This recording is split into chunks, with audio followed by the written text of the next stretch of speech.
We are going to compare the two crises, credit crisis in 2008 and the dot-com bubble in the year 2000. What is dot-com bubble? It was actually a stock market bubble. So what kind of stocks? Technology stocks. In 1993, Mosaic released the first web browser, and it's called the Netscape. This new technology and entirely new industry was thought to be a bright future. Overrating everything new, lack of tools to evaluate led to the overvaluation of those companies. Netscape was very successful in its IPO. Its stock price rose from $28 to $71 within only one day. Other companies were also very successful. Pass.com rose from $11 to $14. GeoCities rose from $17 to $100. It's nearly a 500% increase. So why IPO? To raise capital and then get big fast. What is get big fast? A kind of strategy that gives up short-term profits to grab more market shares when starting a business. For example, Amazon used most of their capital in advertisement. Google used most of their capital to upgrade their hardware. Network effect is the reason for getting big fast. The more customers using your product, the more attractive your products will be. So go big or get lost. Did they succeed? Not really. It takes time to change customers' behaviors. Most of the companies could never earn a profit. The bubble burst. Alan Greenspan thought that the economy was overheated. The interest rate was raised to its highest level since 1995 in 2000. In the March of 2000, there was a rumor that Microsoft would lose the antitrust case and broke up. Barron's, a famous financial journal, listed 207 dot-coms that were out of cash. Now, the emperor has no clothes. Investor dreams were broken. They were frustrated. Confidence and expectation disappeared. Investors started exiting. They were all selling their stocks. The Nasdaq index fell from 5,000 to 1,100 within 3 years since year 2000. A lot of companies used up their capital and still were not profitable. Most of them were acquired or liquidated, like Pass.com and Boo.com.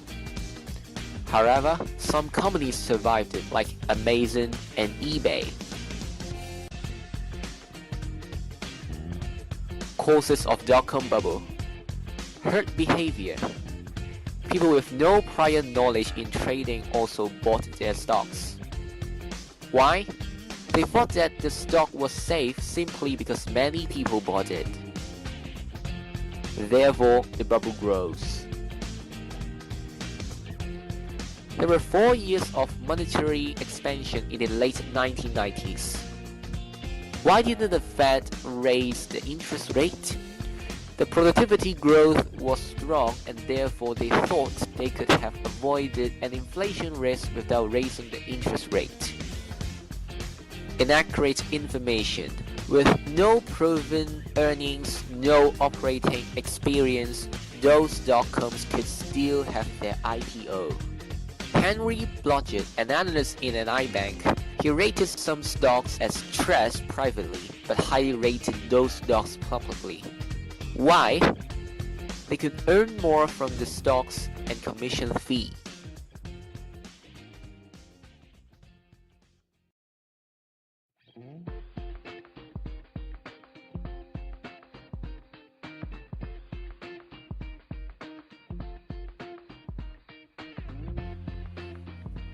credit crisis. The story begins like this. During the 1990s and the 2000s, the stock market collapsed. The investors lost their confidence in the stock market, but they were very smart. They saw another market for investment. They saw the opportunity in the real estate market. It was believed that the houses would be the most reliable investment, as they would not disappear suddenly. Therefore, some investors began to invest in the property market. It turned out that they seemed to be correct. Some investors did gain a lot from the property market. Seeing the successful examples from their peers, more and more investors would like to join and share the market. As there are more and more investment, the housing price increased sharply. The investors continued to buy, sell, and profit. Eventually, the housing bubble was formed. At the same time, the banks were thinking how to maximize their profits. Since the housing price increased, if the mortgage loan increases, the interest and finally the profit of the bank would also increase. So the problem is how to increase the mortgage loans. The bank did so by lowering the difficulty of application, for example the down payment and the salary proof, and that is what we call the subprime mortgage. What is more, the bank applied leverage to obtain a vast amount of money for the mortgage. The banks gave out the mortgage loans to many investors, and more mortgage loans, the more the profit, so the cycle repeats. The bank was not satisfied. They were looking for more and more money. They found a way, and that is the securitization. Securitization is the process through which an issuer creates a financial instrument by combining other financial assets and then marketing different tiers of the repackaged instruments to investors. There are agents that rate different tiers, for example Fitch Rating, Moody's, and the Standard & Poor's. The higher the rating, the lower the chance of default, which simply means better. Mortgage loans are securitized to mortgage-backed securities, that is the MBS, and collateralized debt obligations, CDO. The MBS and CDO went literally every part of the world. The house, the bank, the MBS, and the economy are now closely linked.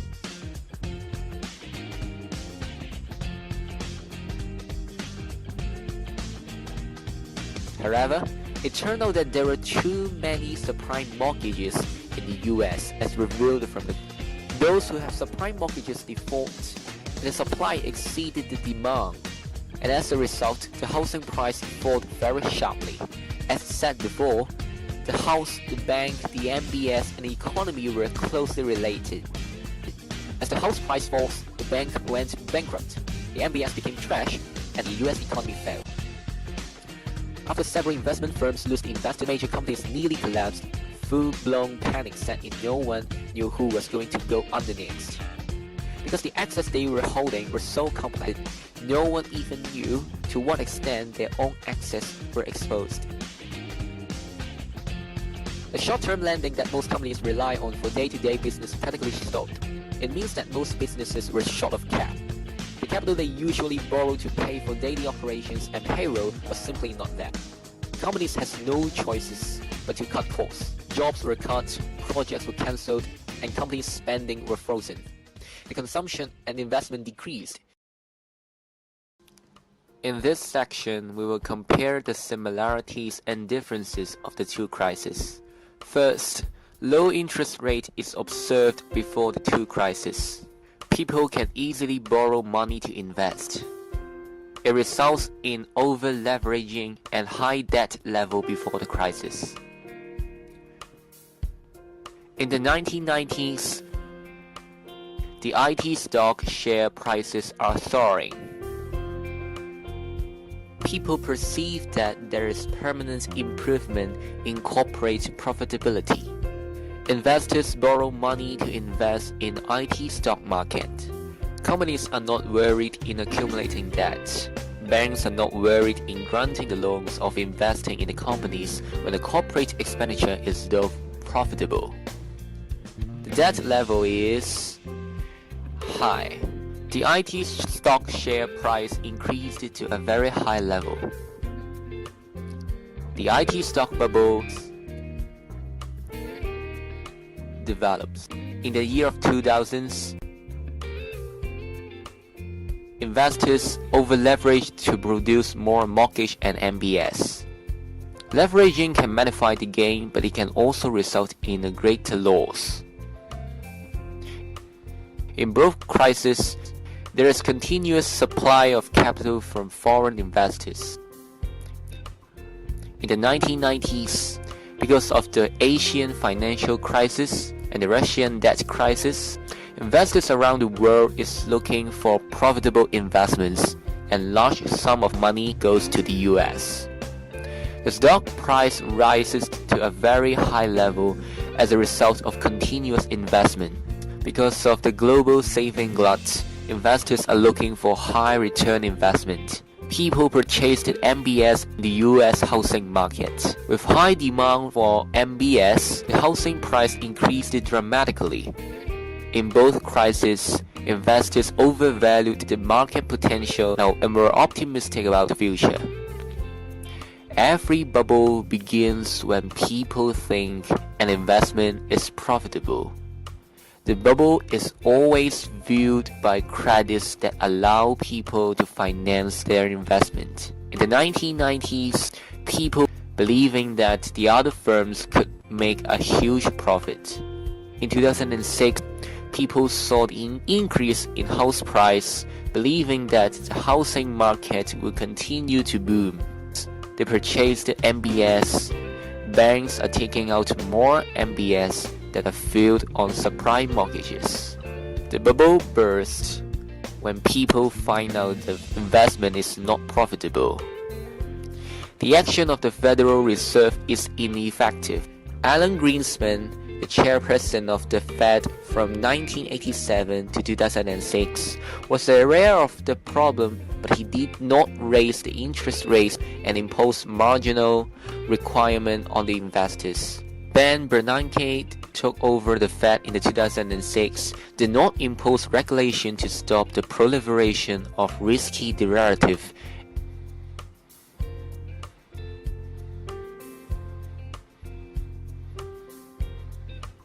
Most of the investors have no prior knowledge in investing.